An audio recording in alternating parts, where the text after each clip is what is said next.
here from the Next Issue podcast. Today's video is a review and recap of The Wheel of Time, Episode 2, Shadows Waiting.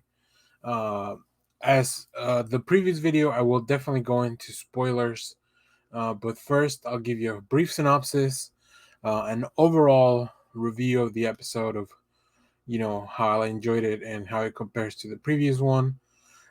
You are now able to watch the first 3 episodes on Amazon Prime or Prime Video, however you're watching that. So for this one, Moraine and Lan lead the 4 villagers to safety, unsure which one is the one from the prophecy. But the friends are equally unsure about the rescuers, especially once they see how far Moraine is willing to go for her mission, and how far astray Lan is willing to lead them. So yeah, this episode is all about intrigue and mistrust and everybody having these kind of secrets. There's a lot of fallout from the first episode as well. And then we also get introduced to some interesting new parties. And overall, I really enjoyed this episode as well. I think the pacing of the show is something I'll have to get used to. It's a little bit slower because there's so much, like, you're being introduced to this whole world as well as being introduced to so many characters. So in trying to develop, we have in this episode at least 6 different characters that we're trying to develop, um, plus all the stuff that's happening.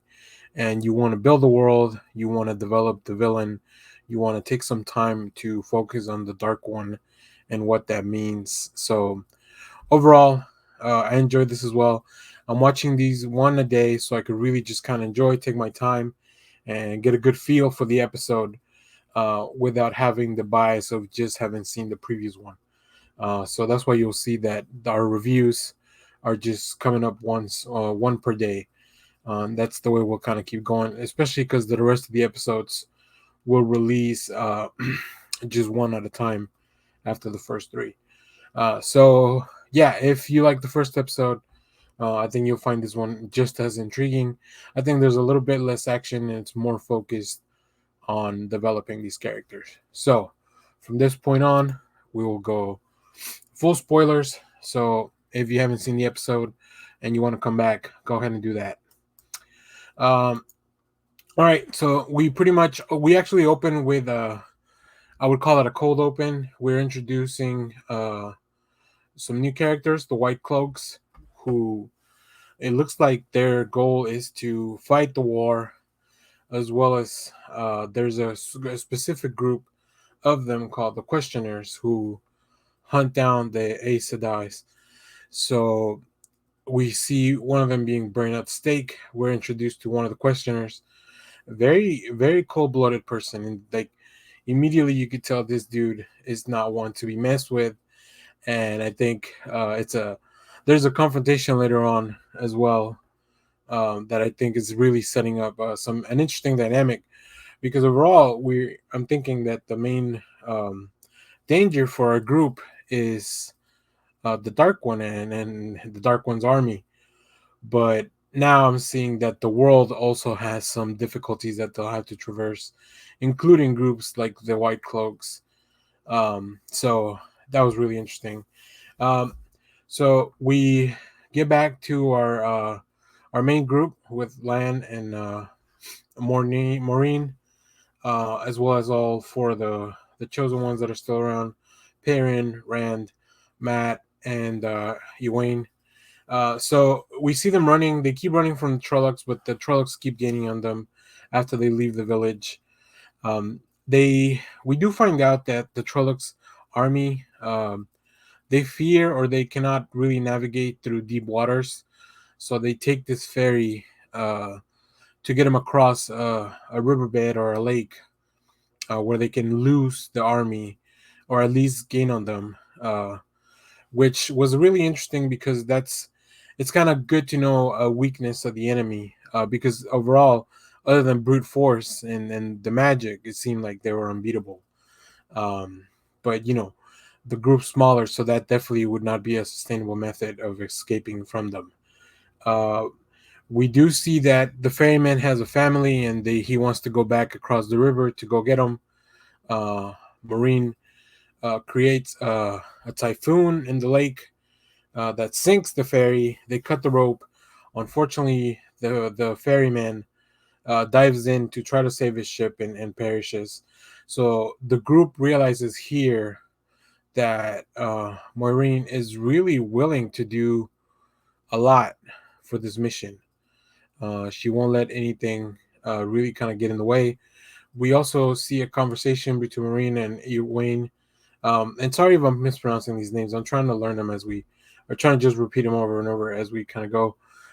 We learn about the three oats, which is really they're worded very interestingly, and I don't have it verbatim, but it's pretty much you know, no lying, no making of weapons, and no using magic to kill, unless under there's a specific circumstance.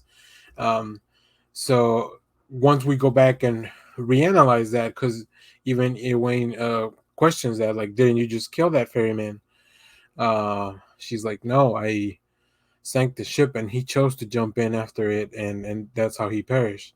Um, we also see the group as they're escaping through the forest. They run into a group of the white cloaks, which we see again the questioner that was from the opening scene.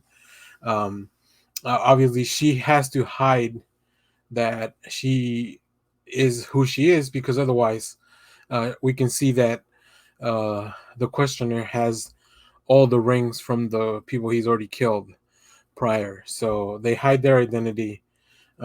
They get away, but both groups have really set up and cemented that they will remember that person and they'll come back to it. I think they're really setting up something really interesting there. Once the group kind of gets to a point, because their group is kind of beat up at the point, like they've been running and camping and not being able to rest really. Maureen has an injury that she can't heal, and it keeps getting worse and worse. So she's even weaker and needs a lot of sleep and can't really do magic at the time. Um, so as we write out, we also hear the story of the army of Manetheren, which kind of explains. I had a question last video of why that village at the Two Rivers was so special, and then this story kind of explains that. I really like that. I really like that they don't leave anything fully unanswered. They want to make sure that things make sense in this world, because what would so many of the possible chosen ones be in one place? And it's because of this army, and those bloodlines keep running through to the village close to Two Rivers. So that was very interesting. We do see that as we go through the trip and we take some breaks, Ran has a nightmare and sees this figure, which we also learned that some of the other chosen ones or candidates have this vision of a dark um, a dark figure with eyes like embers, as they describe it. And then there's a bunch of dead bats all over the place. We also see that Perrin is injured. He might have been poisoned by the Trollocs. So that will probably come back later on. Although he meets a group of wolves, and it's really interesting that they don't attack him. They actually, I almost thought that the wolf was gonna heal Perrin's leg. Um, so yeah, so as the group kind of regroups and gets everybody together again, they realize that the Trollocs are on their back. They must run to the city of Shagar Logoth, uh, and we learned that that's a place that they probably don't want to be there. Yeah, this I really like the setting of that city. It's like this ice. It's almost like the myth of the island of Krakoa or Krakatoa here in North America, where everybody in the city just vanished and nobody knows what happened to all those people. It's almost like that. Like this was one of the richest cities, and then when the Trollocs came, they built a wall to seal everything off. Then when finally the war was over and people were trying to find refuge in the city, they realized that everyone inside was gone, and the city was empty. So our group unfortunately has to try to find refuge there from the army, and they realize that that's probably not the best idea. Unfortunately, our group gets split up, and this is kind of how we end the episode. We have Matt and Perrin, who have a really nice conversation. I really like Matt. I think he's one of my favorite characters so far, and it's only been 2 episodes, but he's one of my favorites at the moment.